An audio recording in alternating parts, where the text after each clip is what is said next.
एक समय की बात है, एक बड़े साम्राज्य में एक बहादुर योद्धा था जिसका नाम विक्रम था। विक्रम न केवल अपनी लड़ाई कौशल के लिए प्रसिद्ध था, बल्कि वह अपनी ईमानदारी और न्याय के लिए भी जाना जाता था। उसकी कड़ी मेहनत और निडरता के कारण उसे साम्राज्य का सबसे बड़ा योद्धा माना जाता था। एक दिन राजा ने विक्रम को बुलाया और कहा, हमें मदद की जरूरत है। हमारे गांवों में एक दुष्ट जादूगर आ गया है जो लोगों को पकड़कर उनकी शक्ति चुरा रहा है। हमें उसे रोकना होगा। विक्रम ने बिना किसी हिचकिचाहट के कहा, मैं उसे रोक दूंगा महाराज। मैं उसके जादू का सामना करने के लिए तैयार हूं। राजा ने उसे एक शक्तिशाली तलवार दी जो पहले कभी नहीं हारी थी। विक्रम ने अपनी यात्रा शुरू की।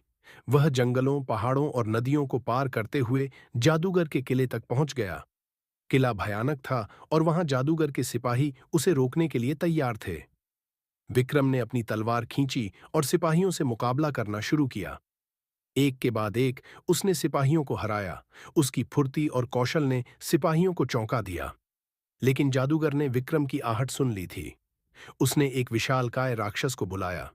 राक्षस की आंखें आग की तरह जल रही थीं और उसका आकार बहुत बड़ा था। विक्रम ने बिना डरे राक्षस का सामना किया। दोनों के बीच एक भयंकर लड़ाई हुई।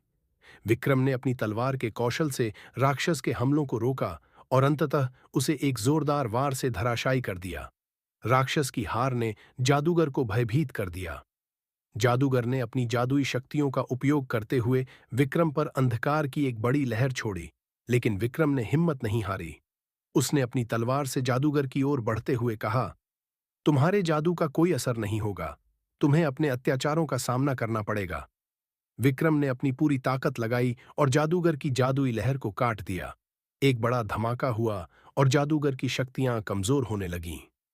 अंत में विक्रम ने उसे अपनी तलवार से पकड़ लिया और कहा, अब तुम्हें सबक सिखाने का समय है।